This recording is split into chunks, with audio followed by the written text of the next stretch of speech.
என் பெயர் யாழினி. 22 வயதான நான் சென்னையில் ஒரு தனியார் நிறுவனத்தில் வேலை பார்த்து வருகிறேன்.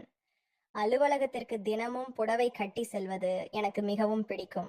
நான் புடவையில் செல்வதை பார்த்துவிட்டு, செதுக்கி வைத்த சிலை மாதிரி இருக்கிறாளே என்று சக ஊழியர்கள் ரகசியமாக பேசுவதை கேட்கும்போது எனக்கே ஒரு பெருமையாக இருக்கும். வேலை நெருக்கடியால் என் திருமணத்தை தள்ளி போட்டு கொண்டே இருந்தேன்.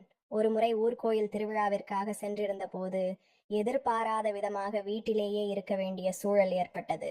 வீட்டில் போரடிக்கிறது என்று ஷாப்பிங் சென்றேன். காலையில் மழை இல்லை என்பதால் குடை எடுத்து செல்ல மறந்துவிட்டேன். திடீரென பெய்த கனமழையில் நான் கட்டியிருந்த புடவை முழுவதுமாக நனைந்து விட்டது.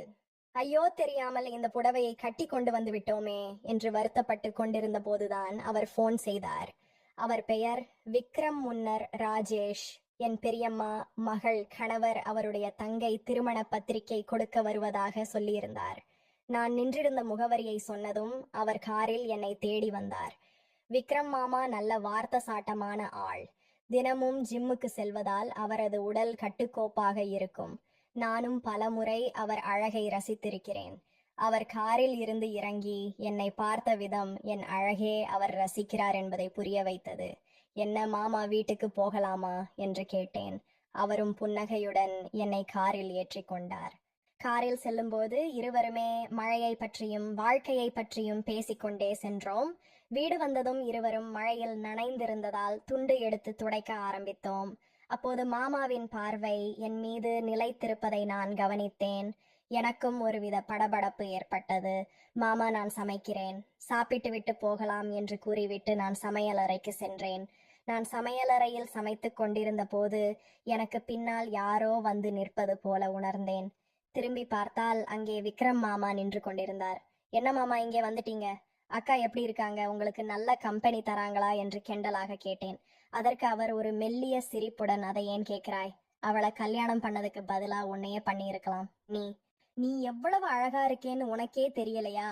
உன்னை போன்ற ஒரு பெண்ணை தான் எல்லோரும் மனைவியாக அடைய நினைப்பார்கள் என்றார். நான் சிரித்து கொண்டே, என்ன மாமா இப்படி சொல்றீங்க? அக்கா, என்னை விட கொஞ்சம்தான் அழகு குறைவு. அவங்களும் அழகாதானே இருக்காங்க என்றேன். உடனே அவர் முகம் சற்று வாடியது. அழகு மட்டும் போதுமா யாழினி? அவ எனக்கு பசியார விருந்தே வைக்க மாட்டேங்கிறா. மாசத்துல 2-3 நாள் தான் என் கூட விளையாட வருடா.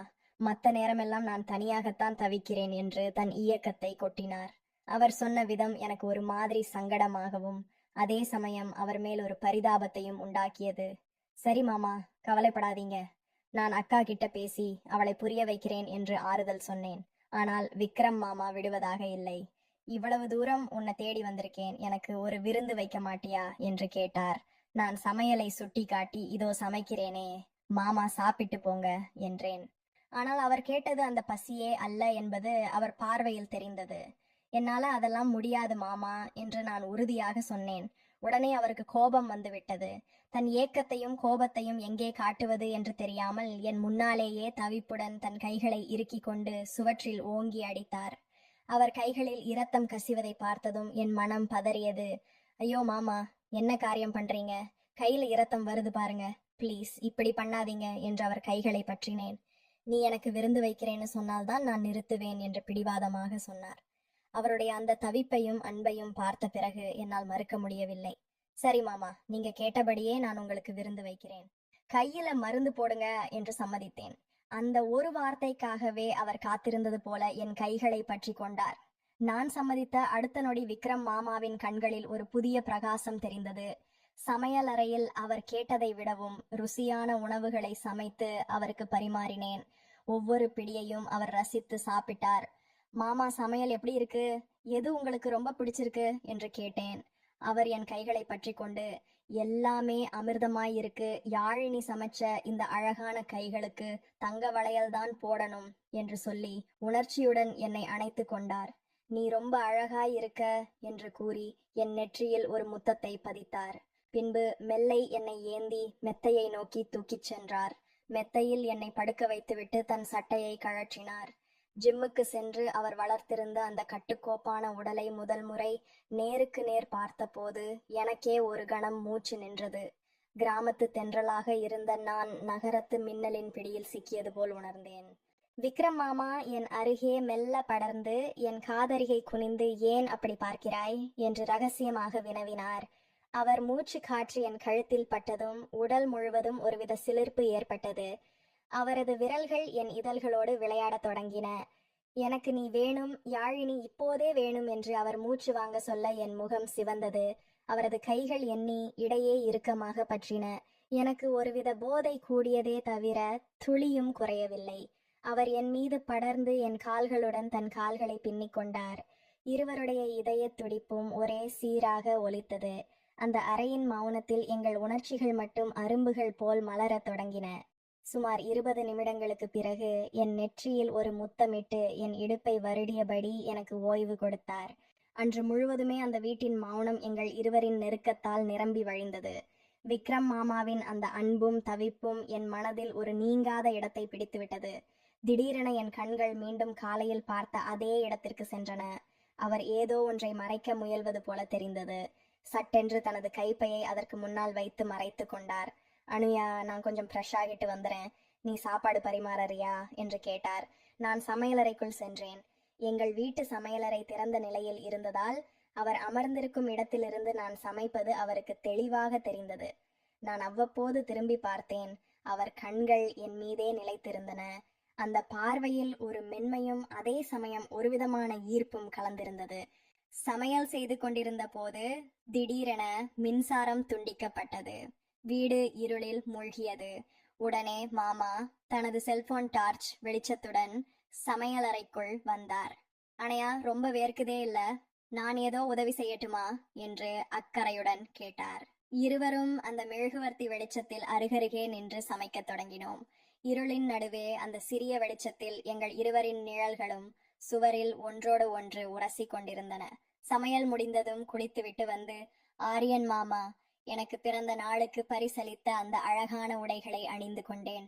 நான் அந்த உடையில் வெளியே வந்ததும் சோஃபாவில் அமர்ந்திருந்த மாமா அப்படியே திகைத்து போய் நின்றார். உன்னிடமிருந்து கண்களை எடுக்கவே மனமில்லை என்று அவர் சொல்ல என் முகம் சிவந்தது. இரவு 1 மணி ஆக போகும் வேளையில் திடீரென மாமா உரத்த குரலில், அனுயா, ஒரு நிமிடம் இங்க வா என்று அழைத்தார். அவர் குரலில் ஒருவித படபடனப்பும் அதிகாரமும் கலந்திருந்தது.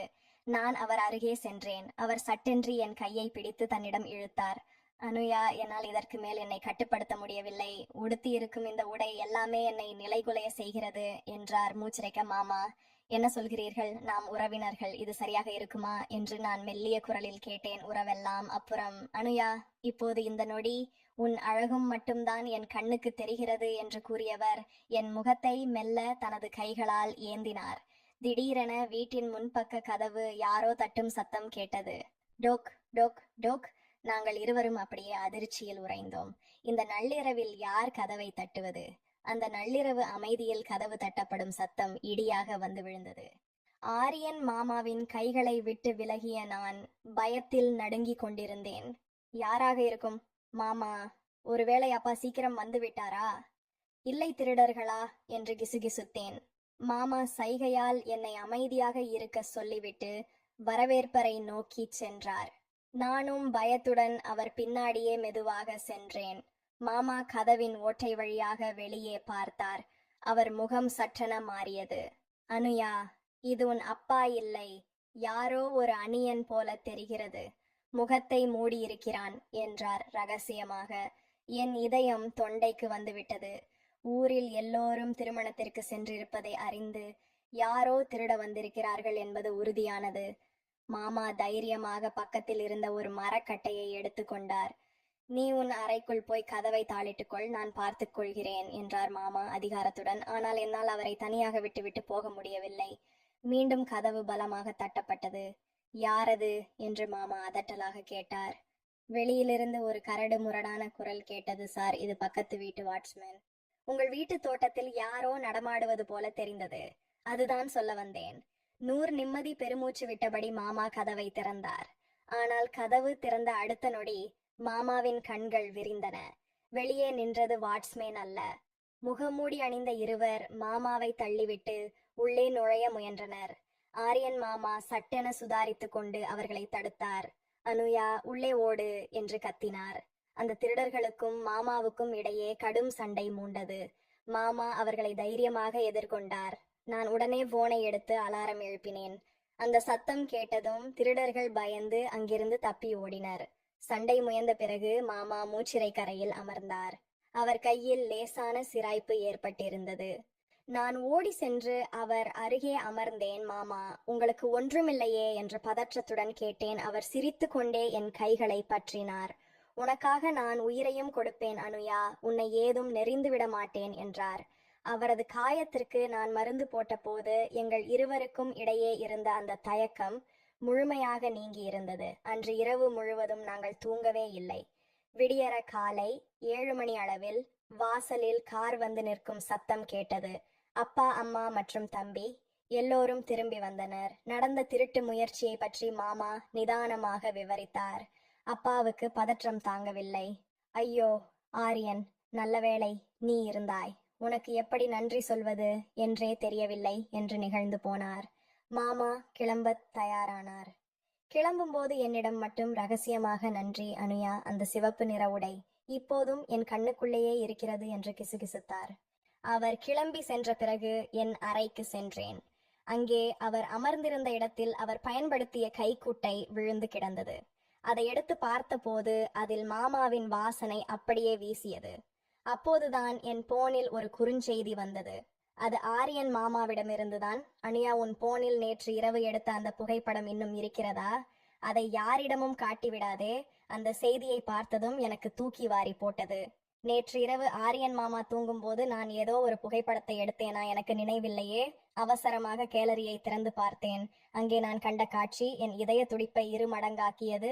ஜூட் ஆரியன் மாமாவின் அந்த குறுஞ்செய்தி என் கைகளை நடுங்க செய்தது. அவசரமாக எனது போனில் கேலரிக்குள் சென்றேன். அங்கே சமீபத்திய புகைப்படங்களில் ஒரு படம் மட்டும் வித்தியாசமாக இருந்தது. நேற்று இரவு மாமா ஆழ்ந்த உறக்கத்தில் இருந்தபோது போர்வை விலகிய நிலையில் அவர் கையில் இருந்த ஒரு பச்சை குத்தல் டாட்டூ அந்த படத்தில் தெளிவாக தெரிந்தது. அதில் ஸ்வேதா என்ற பெயர் இருந்தது. எனக்கு தூக்கி வாரி போட்டது. மாமாவின் மனைவியின் பெயர் ஸ்வேதா இல்லையே, அவர் மனைவியின் பெயர் ரம்யா என்றுதானே அம்மா சொல்லியிருக்கிறார். அப்படியானால் இந்த ஸ்வேதா யார்? மாலையில் மாமாவிடமிருந்து மீண்டும் ஒரு போன் வந்தது. அனியா, அந்த படத்தை பாத்தியா? அதை யாரிடமும் காட்டாதே, குறிப்பாக உன் அப்பாவிடம். நான் இன்றிரவு உன்னை நேரில் வந்து சந்திக்கிறேன் என்றார் மிரட்டலான குரலில். இரவு 9 மணி இருக்கும். அப்பா வெளியே சென்றிருந்தார். அப்போது தோட்டத்தில் ஆரியன் மாமா நின்றிருந்தார். அவர் முகம் மிக இறுக்கமாக இருந்தது. அவர் ஜன்னல் அருகே வந்து, அனுயா, இதோ பார், இந்த சாவியை பத்திரமாக வைத்துக்கொள். அந்த சாவி ஒரு ரகசிய பெட்டியுடையது. அந்த பெட்டி உன் வீட்டின் பரணில்தான் மறைத்து வைக்கப்பட்டிருக்கிறது என்று கூறி ஒரு சாவியை கொடுத்தார். அப்பா வந்ததும் நான் யாரிடமும் சொல்லாமல் நள்ளிரவில் பரணில் தேடினேன். அங்கே கருப்பு துணியால் சுற்றப்பட்ட ஒரு சிறிய இரும்பு பெட்டி இருந்தது. என் கையில் இருந்த சாவி சரியாக பொருந்தியது. பெட்டியை திறந்தபோது உள்ளே சில பழைய புகைப்படங்கள், ஒரு டைரி மற்றும் ஒரு பாஸ்போர்ட் இருந்தது. அந்த பாஸ்போர்ட்டில் ஆரியன் மாமாவின் புகைப்படம் இருந்தது. ஆனால் பெயர் ராகவ் என்றிருந்தது. அந்த டைரியில் என் அப்பாவிற்கு எழுதப்பட்ட ஒரு கடிதம் இருந்தது. ரவி, உன் மகளின் பாதுகாப்பிற்காகத்தான் நான் இந்த அடையாளத்தை மாற்றிக்கொண்டேன். அந்த விபத்தில் ஸ்வேதா இறந்து விட்டதாக நீ நினைக்கிறாய். ஆனால் அவள் உயிரோடுதான் இருக்கிறாள். அப்போது திடீரென என் பின்னால் ஒரு நிழல் அசைந்தது. திரும்பி பார்த்தால் ஆரியன் மாமா. அனுயா, உண்மையே சொல்ல வேண்டிய நேரம் வந்துவிட்டது என்றார். அவர் பேசி முடிப்பதற்குள் வாசலில் போலீஸ் ஜீப் சத்தம் கேட்டது. அப்பா பதறி எடுத்து ஓடிவர போலீசாருடன் ஒரு பெண்மணி உள்ளே நுழைந்தார். அவர்தான் ஸ்வேதா. உண்மை மெல்ல வெளிப்பட்டது.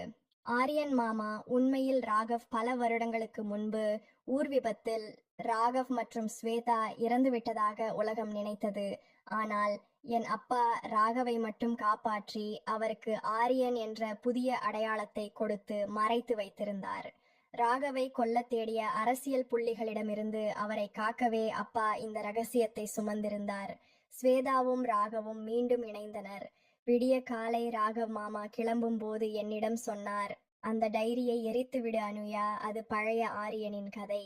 இனி நான் ராகவாக வாழப்போகிறேன். நீதான் என் மகளாக பிறந்திருக்க வேண்டியவோ. நான் மொட்டை மாடிக்கு சென்று அந்த டைரியை எரித்தேன். ஆரியன் என்ற பொய்யான அடையாளமும் ராகவ் மறைத்து வைத்திருந்த ரகசியங்களும் அந்த சாம்பலோடு கரைந்து போயின. சில மாதங்கள் கழிந்தன. ஒரு ஞாயிற்றுக்கிழமை ராகவ் மாமாவும் ஸ்வேதாவும் வீட்டிற்கு வந்தனர், பழைய கசப்புகள் மறைந்து ஒரு புதிய உறவு உருவானது. அந்த மே மாத விடுமுறை எனக்கு ஒரு உண்மையான உறவின் மதிப்பையும் தியாகத்தின் ஆழத்தையும் கற்றுக் கொடுத்தது ஒற்றும். இந்த கதை உங்களுக்கு பிடித்திருந்தால் லைக் பண்ணுங்க, ஷேர் பண்ணுங்க, கமெண்ட் பண்ணுங்க. மறக்காமல் மாயா கட்டைகள் ஆஃபிஷியல் சேனலுக்கு சப்ஸ்கிரைப் செய்து உங்கள் ஆதரவை தாருங்கள்.